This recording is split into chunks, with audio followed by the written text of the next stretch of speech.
well enough. Oh, you're controlling. No. Chris.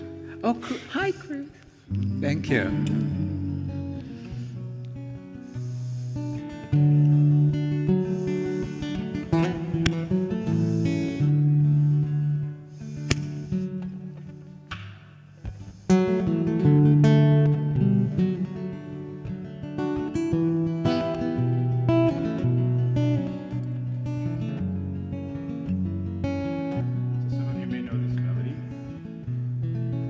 If you don't, it's okay.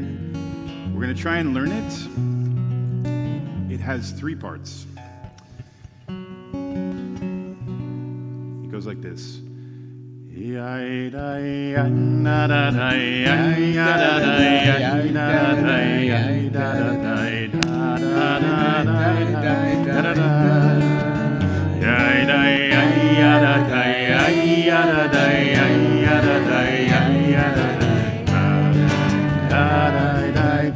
It's part 1. Let's try it together.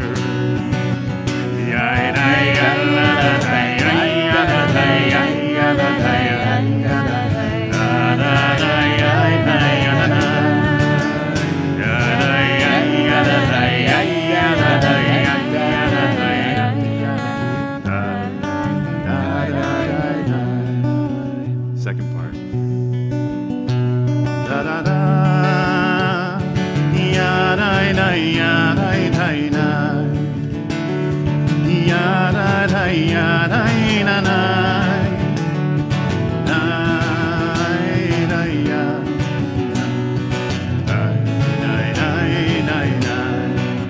It's the whole thing. Let's try it.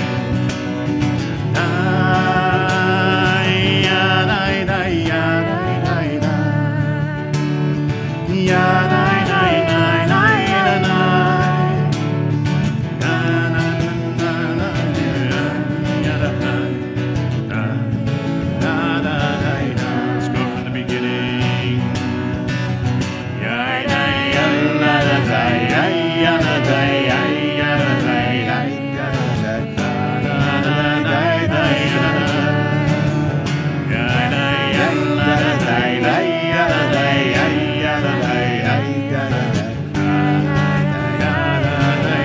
One more time.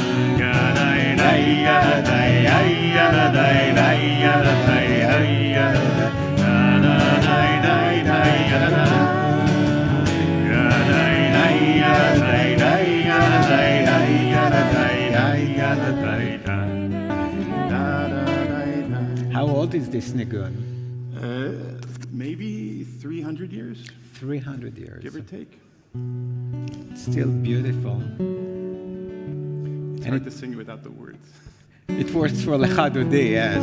Maybe on But Friday. it's Sunday afternoon and Lecha Dodi feels a little bit inappropriate. Start early.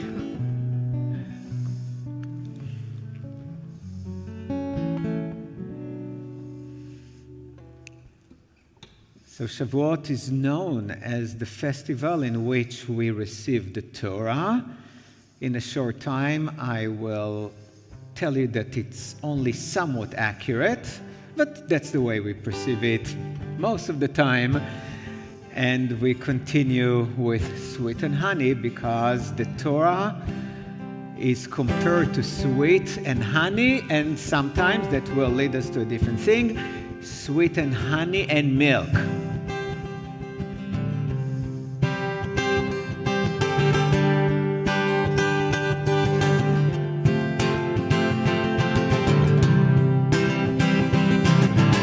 Sweet as honey, sweet as honey, sweet as honey on our tongue. Sweet as honey, sweet as honey, sweet as honey on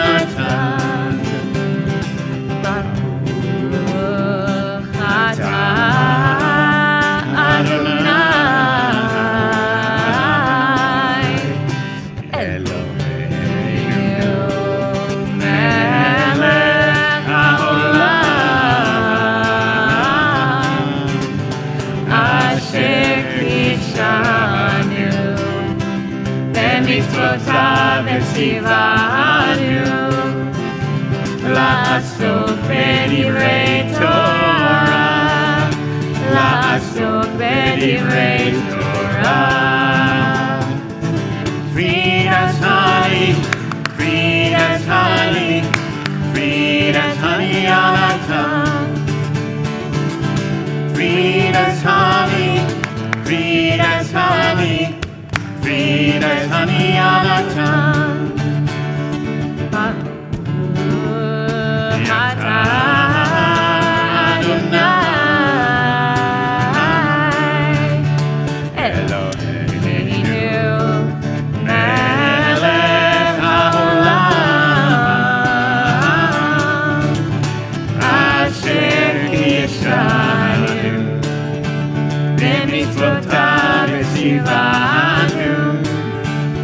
לעסוק בדברי תורה, לעסוק בדברי תורה.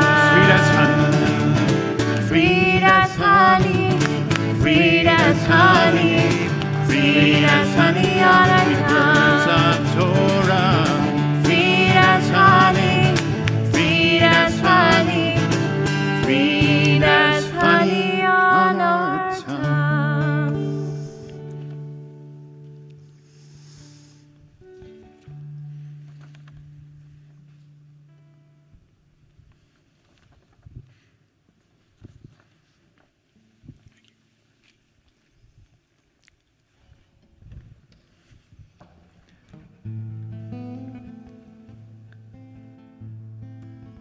We continue with the festival candles, and afterwards, Shehecheyanu, the blessing that we say for each and every holiday. Never as in this year, the word Shehecheyanu, thanking God for keeping us alive and safe, had so much meaning.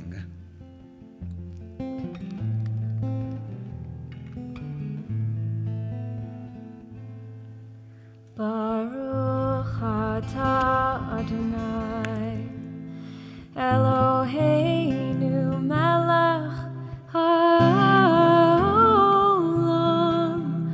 asher kitshanu b'mitzvotav v'tzivanu le'adlik ner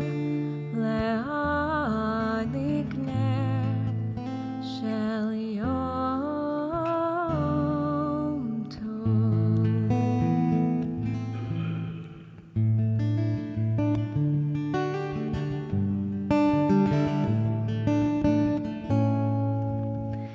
Baruch atah Adonai Eloheinu melech haolam שהחיינו וקיימנו והגיענו לזמן הזה. ברוך אתה אדוני אלוהינו מלך העולם שהחיינו וקיימנו והגיענו לזמן הזה.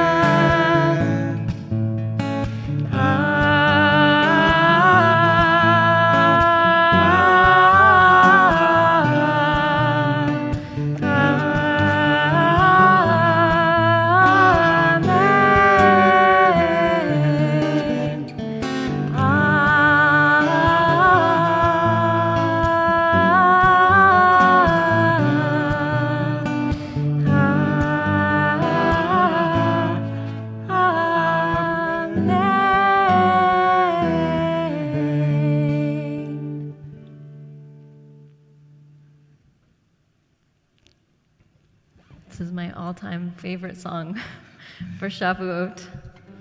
I think I even taught it to some of our religious school students this year.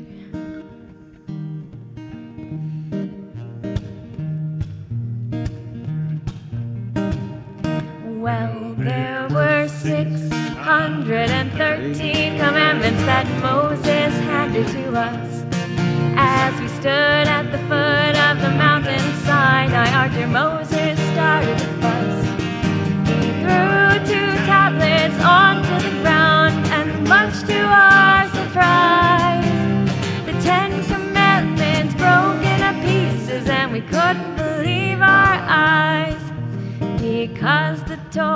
was much too long to describe to all the Jews.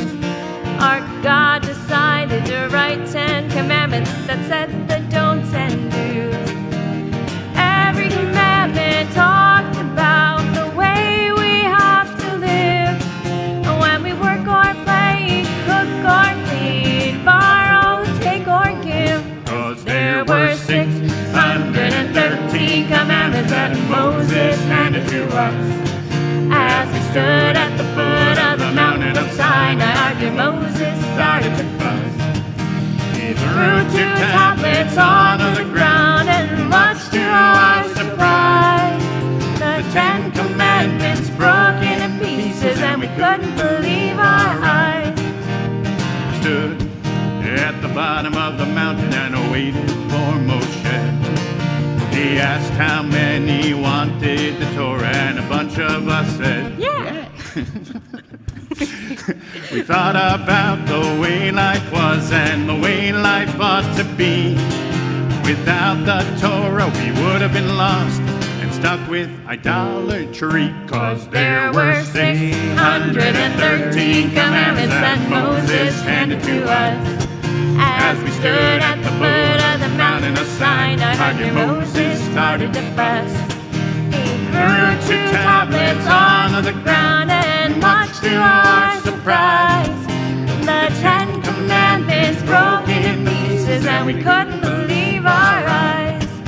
So when it's time to celebrate Chag HaShavuot, we all rejoice 'cause the Torah's ours, study, teach, and quote. Had we not made the promise to be chosen and to choose, remember that there wouldn't be a people called the Jews. 'Cause there were 613 commandments that Moses handed to us.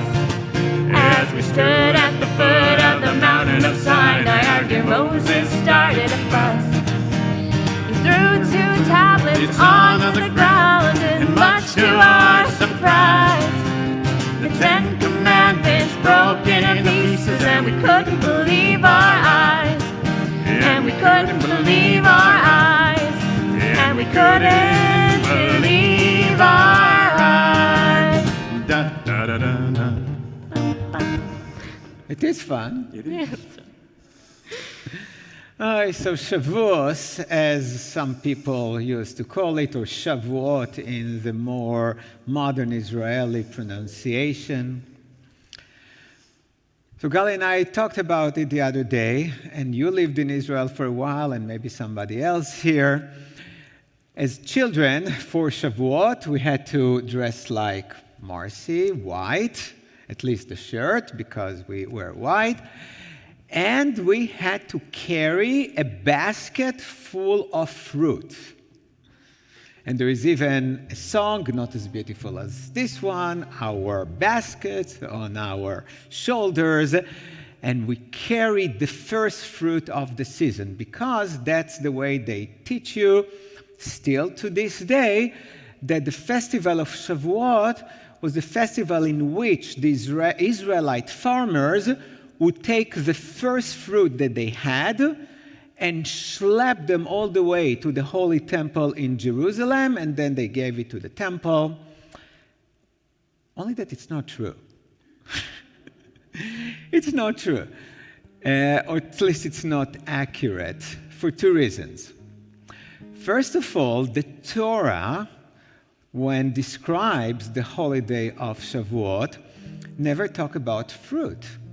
It tells us that the farmer has to bring the first harvest of wheat. Passover was the barley harvest, and 50 days later was the wheat harvest. They didn't just carry some ears of wheat, they had to do something with it. Anyone wants to guess? Baked bread. So what the ancient Israel farmer did on Shavuot was to bring 2 quite large loaves of bread to the temple. And that was the Shavuot. So no fruits, nothing. And how do we know that this custom is not true about the new fruit? Because if you go to Israel and look at the trees that are associated with the land of Israel, like olives, like dates, like pomegranate, they're not ready yet. They need at least another month or so. Okay? So this is one of the big myths that we have about Shavuot. And I will say something about it in a minute. Now, Shavuot is another festival that does not have, the only festival that does not have a date. And some other scholars believe that it has never really been a festival. Because what we read is that after the first day of Passover, we have to count 49 days, and the 50th day is Shavuot. So there's not even a date for that. And some modern scholars would say that Shavuot was just the end of a very long period started with Passover. In the middle, we have what we call the counting of the Omer. But let's assume it is. And they did bring some bread to the temple. The only problem was that after the year 70, there was no temple anymore. The Romans destroyed it. So you have a nice festival, one of the 3 pilgrimage festivals, right? Sukkot, Passover, and Shavuot. Shavuot, by the way, is not really a name even. It means weeks, literally weeks. Okay? What do you do with it? You just go to the Torah and erase it, or only then, in the 2nd century, the end of the 1st, 2nd century, the rabbis gave Shavuot the meaning of the festival in which we receive the Torah. It never appears in the Bible. It was never the tradition, but you have no temple. You need to preserve Judaism somehow, so you must give some of the holidays a completely different meaning. So the rabbi said, oh yeah, it's written somewhere. There is a clue somewhere that the children of Israel left Israel on Passover, and 50 days later they received the Torah. So and since then it became the festival in which we receive the Torah. But it really turned into something bigger more than 1,000 years later with Kabbalah, with Jewish mysticism. Because the Jewish mystics, those who wrote the Zohar, liked the idea so much of receiving the Torah on Shavuot that they described it not just as a ritual that Moses went up on Mount Sinai, but they described it as a wedding between God and Israel. And how do you start a wedding? What is the first thing that you do in a Jewish wedding? You sign a ketubah. So in many ways, the Torah, they said, was the ketubah, the marriage certificate that sealed this relationship, the covenant between God and Israel. And since that's the way they saw it, they decided to stay up all night. Why is that? I don't know if it's really true, but that's what they said. They said that the bride, before her wedding day, spends the entire night preparing. So we have a term that is called Tikkun Leil Shavuot, in which people stay up all night. And Tikkun really means fixing or repairing something, like in Tikkun Olam, right? So many people think Tikkun Leil Shavuot is night we study Torah in order to repair our actions and things that are not right. But that was not the real meaning. The real meaning of letaken in that context was to prepare the bride, to beautify her for the next morning when she would wed God, which is quite fascinating. So we said no more fruit or harvest or anything, right? Wrong. Because then we had the Zionist movement, and people moved to Israel. And many of them were farmers. And they lived in the kibbutz, in kibbutzim, correct? And most of the kibbutzim, the main industry was farming. They were super secular. So they went, but they wanted some holidays. So what they did, they went to Jewish traditional holidays, took the religious meaning away, like the giving of the Torah, and turned it back to a nature-related holiday. So it's the secular kibbutzim in what was Palestine and then Israel who went back basically to biblical time and brought back the harvest, but in this time the 2 loaves of bread were not enough, and they celebrated with all this fruit and the white dresses, and that was the way we were brought up in the 70s. Now kibbutzim, yes, Gali is going like that. We used to make some crown from flowers and all. Yeah, I never looked good in that, so I didn't like it, and it was really annoying. But now kibbutzim, if you have been to a kibbutz, very few of them deal with farming. And Israel just all these beautiful orchards and all this land turned into expensive real estate. So again, very few people deal with it, but they do like the idea of staying up all night. So some very religious people or mildly religious people stay up all night to study Torah, but even some secular groups like the idea. In Israel, it's a day off, by the way, so tomorrow nobody goes, so it's perfect for that. So they became creative. So you can have a night dedicated to Israeli literature and poetry and film and architecture and whatever you like.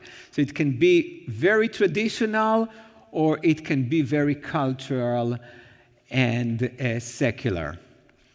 So this is, in short, the real history and development of Shavuot. But that's the beauty of Judaism. Some things begin in a certain way, they change, sometimes they go back, and who knows how people will celebrate Shavuot in 28 and a half years. We'll see that. Later on, we'll talk about some other interesting things like blintzes and cheesecakes. I have here Torah service. We read the Torah on Shavuot because we received the Torah on Shavuot, right? So what do you think would be the most appropriate part of the Torah to read? What is the core of the Torah? Clue. The 10 Commandments. Okay, so we are going to take the Torah out, and still we follow our regulations of the pandemic until we will soon change some of them. So we will skip the procession and walking around and take the Torah out of the ark and read it and do what we normally do. If you're able, you invite everyone to please rise as we take the Torah from the ark. Which scroll? Middle. Oh, Wow. The big one. that's heavy. Shema Yisrael, Adonai Eloheinu, Adonai Echad, Echad Eloheinu, Gadol Adonenu, Kadosh Shemo. Gadol Adonai iti, u'nefrema shemo yachdav. You may be seated. You may be seated.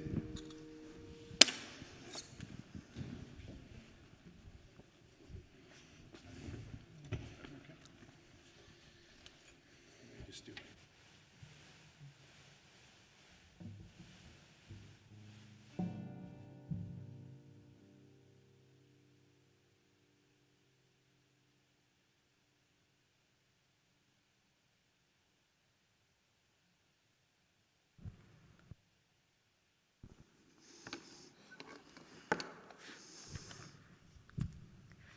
Baruch hu et Adonai hamborach. Baruch Adonai Barach Leolam Va'ed. Baruch Adonai hamborach leolam va'ed. Baruch ata Adonai Eloheinu melech haolam. Asher bachar banu mikol ha'amim. Venatan lanu et Torato. Baruch ata Adonai noten haTorah. Amen. Ooh.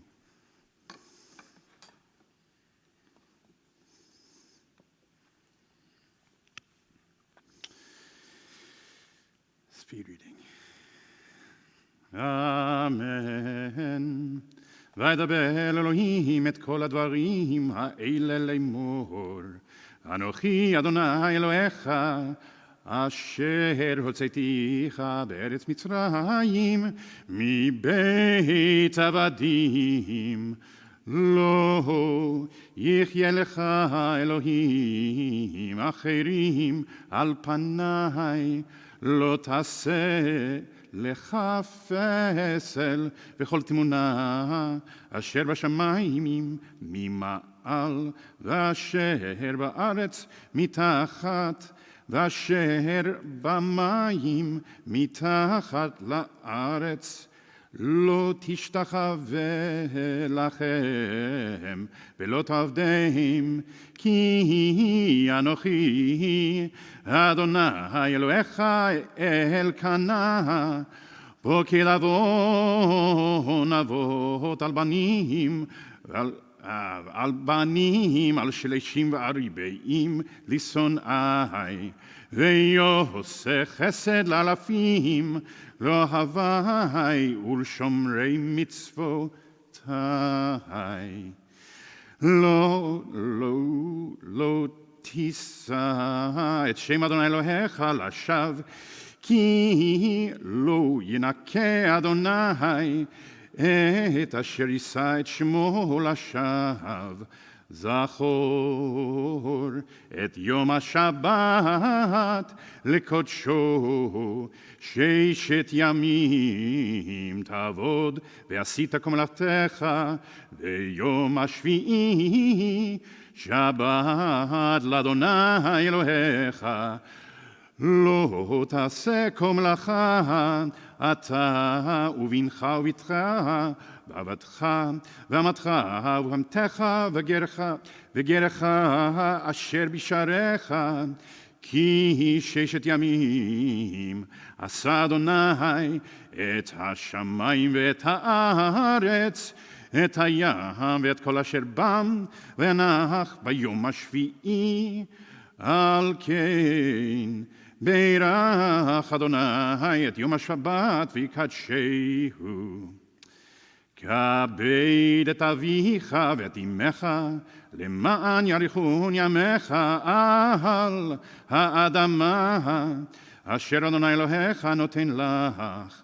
לא תרצח, לא תנאף, לא תגנוב, לא תענה ברעך את שקר, לא תחמוד בית רעך, לא תחמוד אשת רעך, ועבדו ואמתו ושורו וחמורו וכל אשר לרעך.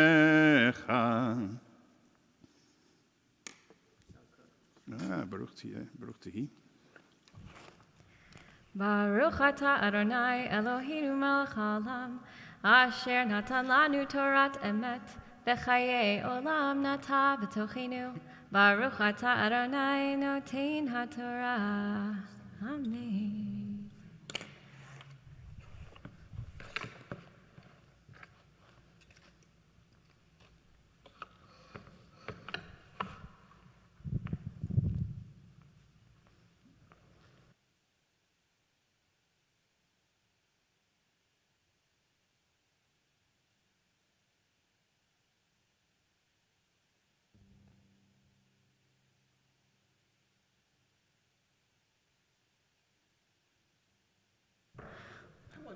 I've been wanting to.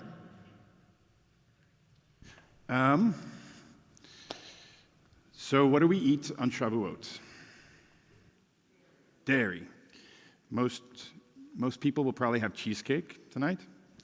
So I was asked to give you the reason why we eat dairy. And instead of one reason, we have 7. Now, I really wish that we had sound effects or a buzzer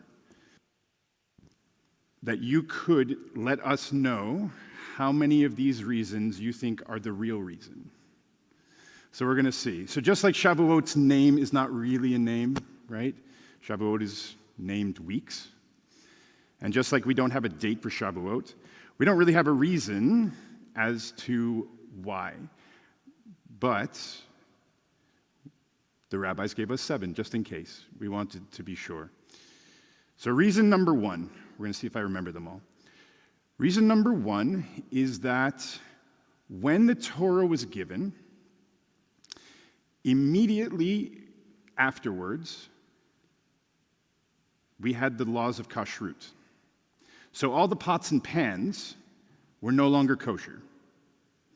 And because they were no longer kosher, they could not cook any meat. But all the meat couldn't be eaten anyway because it hadn't been properly slaughtered.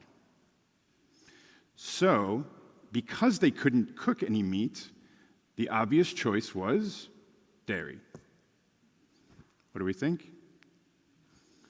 Now, for some of you, you may be thinking, why didn't they just kosher the pots and pans? You just have to boil them. Today, they sometimes use a blowtorch. Shavuot, the first one, happened on Shabbat. So even if they had wanted to, they couldn't do it. But the milk had been prepared before Shabbat began. So, reason number 1, because of the laws of kashrut. Reason number 2, we'll see some of them I have a hard time getting through without making my own sound effects. Reason number 2, the numerical value of the word for milk in Hebrew, the gematria, if we added up all of the letters and their numerical values, you get 40. So, in honor of Moses going up on Mount Sinai for 40 days, we eat milk. We eat dairy. What do we think? Okay. Reason number 3.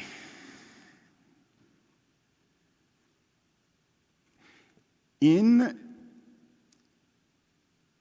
the Song of Songs, there's a line that says that the Torah is like milk and honey beneath your tongue. Because of that, we eat dairy. What do we think? Maybe? So that one is actually maybe. Another reason given is just like the Torah is compared to milk. So just like a newborn is able to receive all the vitamins and minerals, all the sustenance that it needs from its mother's breast milk, so too the Torah provides us with all the sustenance we need in spiritual matters. So, dairy. Yes? No? Okay. Reason number 4. 5? Oh, reason number 5.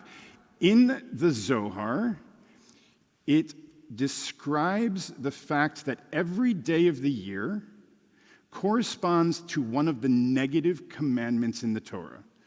There are 365 days in a year, 365 negative commandments in the Torah. So what's the commandment that corresponds to Shavuot? So just like it says that you should bring the Bikurim, right, which today we call the first fruits, the second half of that verse says you should not boil a kid in its mother's milk. And because of that, dairy.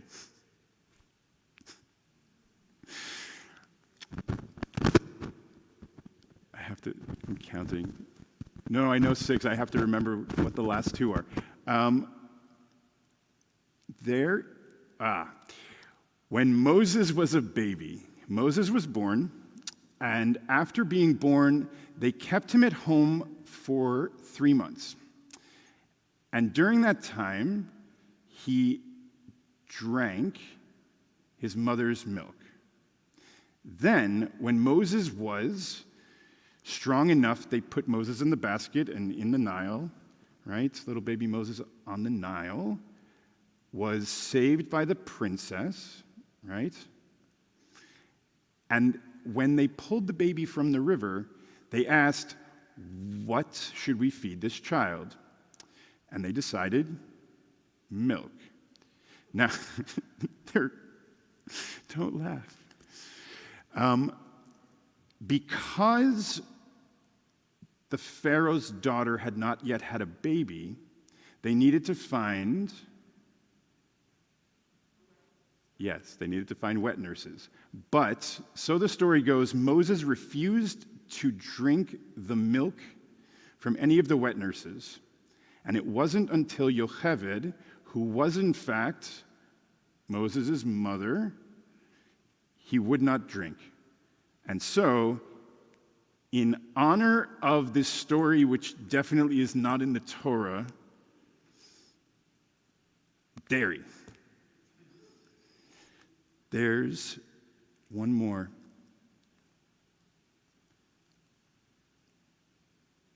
No, that's all 7. That's all 7. So what do we think? Is there a good reason? Are any of the stories close? No. I think, so Rabbi Alon teaches that when the Torah is lifted, we go like this. Why do we do it? Milk. You're really lucky that Rabbi Brett told you the story because he doesn't have any cynicism in him. Had you asked me to explain why, I would simply answer because it was cheap. Not kidding at all. Just think about it. Today, if you want to have a burger, you go to the supermarket and you buy a little bit of meat and you grill it, or you just buy a burger. Back then, if they wanted a burger, they needed to slaughter a whole cow. The frequency with which people ate meat was so low, it was so rare. But, as Reverend Brett explained beautifully, you cannot afford something, but then you turn it into something so elaborate. There's one more. There is one more. Go ahead. There is a Noahide law that says you shall not eat the limb of a live animal. Yay. And in this, they're comparing the udders to a limb. And so, it is taught that on Shavuot, when the Israelites received the Torah, it was the first time ever that they had dairy because it was forbidden as one of the Noahide laws. And so, in honor and commemoration of the fact that they were allowed to have dairy for the first time, dairy. But you didn't tell them the most important thing that you told me. What? About Sephardic Jews. Please, tell them. No. So all this milk stuff is only Ashkenazi. Who can guess what Sephardic Jews eat on Shavuot? Meat, of course.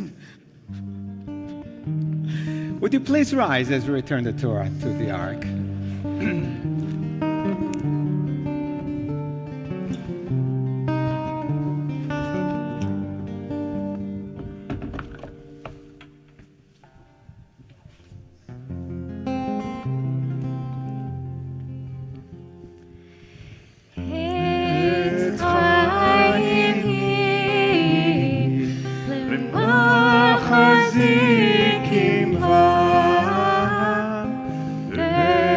So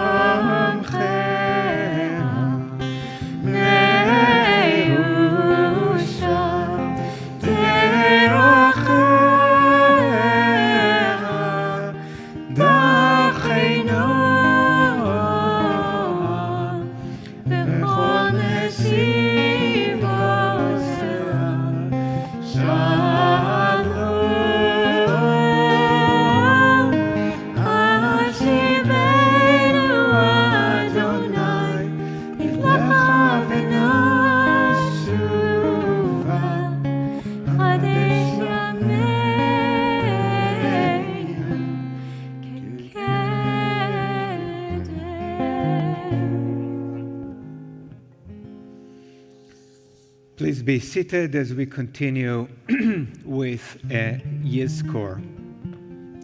We recite Yizkor 4 times a year, on Yom Kippur, and on the 3 festivals. So today is the festival of Shavuot.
Let's read together. We miss them at celebrations, when there's an empty seat at the table. We miss them when the community gathers, when there's an empty place beside us. We miss them today and every today. With every year that passes, as our life goes on without them. Their faces, their voices, the feel of our arms around them. These are with us forever. For so it is written, love is strong as death. That love that we gave, the love we received, these endure amid the pain of loss.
we read together the 23rd Psalm.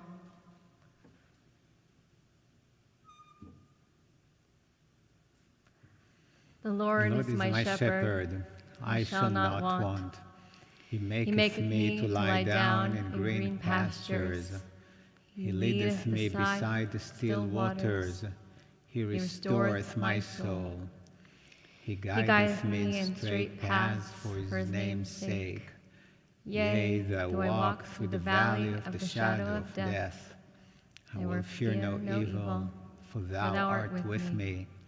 Thy rod and thy staff, they comfort me. Thou preparest a table before me in the presence of mine enemies. Thou hast anointed my head with oil, my cup runneth over. Surely goodness and mercy shall follow me all the days of my life, and I shall dwell in the house of the Lord forever.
If you're able, please rise for the prayer of El Malei Rachamim.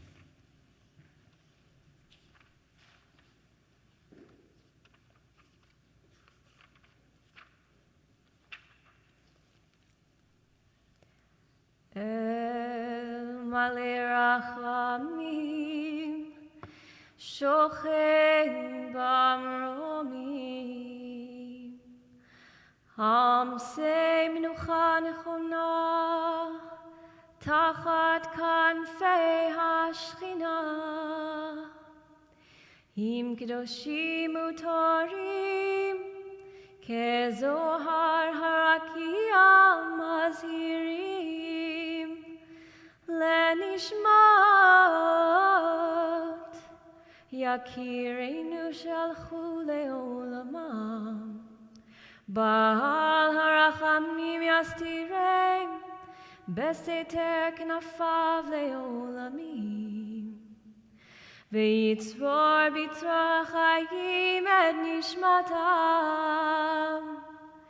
אדוני הוא נחלתם, וינוחו בשלום המשכבם, ונאמר Amen. We'll read together. Merciful God, God Most High, let there be perfect rest for the souls of our loved ones who have gone into eternity. May they find shelter in your presence among the holy and pure, whose light shines like the radiance of heaven. Compassionate God, hold them close to you forever. May their souls be bound up in the bond of life eternal. May they find a home in you, and may they rest in peace. And together we say, Amen.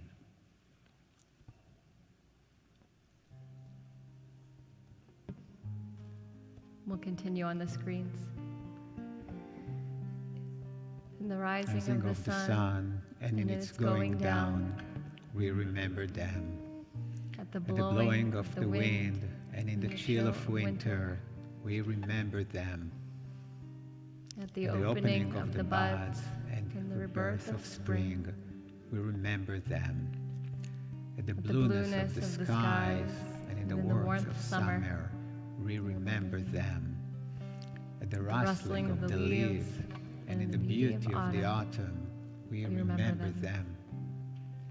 At the beginning of the year and when it ends, we remember them.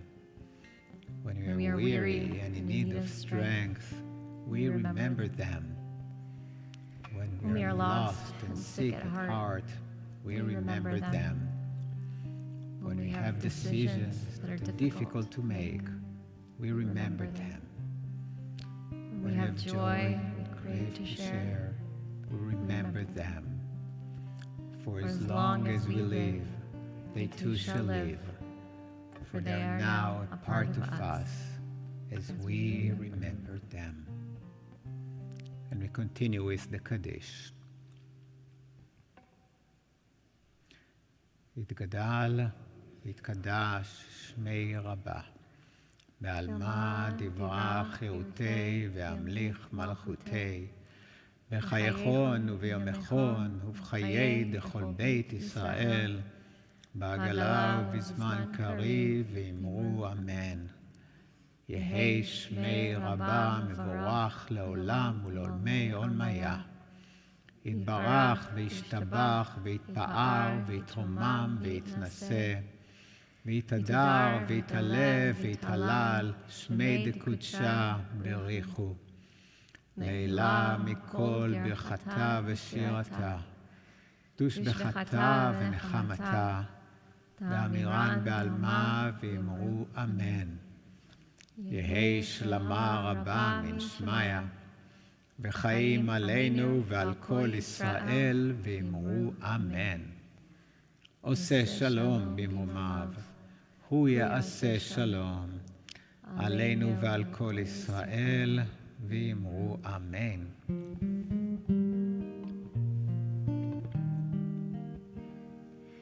עושה שלום במרומיו, הוא יעשה שלום עלינו ועל כל ישראל ואמרו אמן. עושה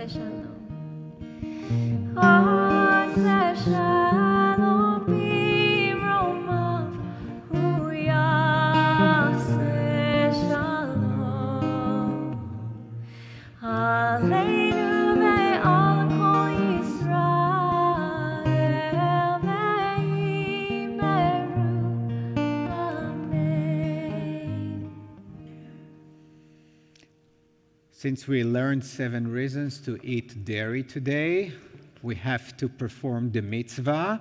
That will be in a different space, but first the kiddush, hamotzi, and please join us for some dairy food. I should have been more specific, but I didn't go to the kitchen to check what we are serving, so I'm sure it will be good. Baruch atah Adonai, Eloheinu melech haolam, borei peri hagafen. Baruch atah Adonai, Eloheinu melech haolam, asher bachar banu mikol am, ורוממנו מכל אשם, וקידשנו במצוותיו. ותיתן לנו אדוני אלוהינו באהבה, מועדים לשמחה, חגים וזמנים לששון, את יום חג השבועות הזה.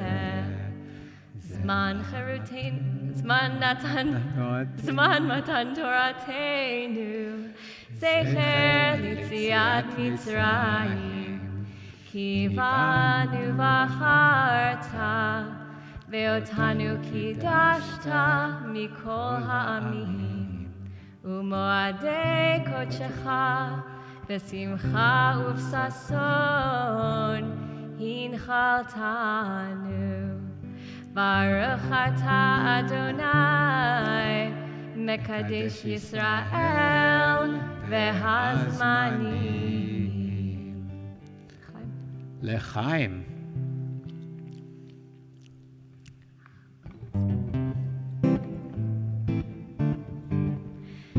המוציא לחם מן הארץ, we give thanks to God for bread. Our voices rise in song together as our joyful prayer is said. Baruch atah Adonai, Eloheinu melech haolam, hamotzi lechem min haaretz. Amen.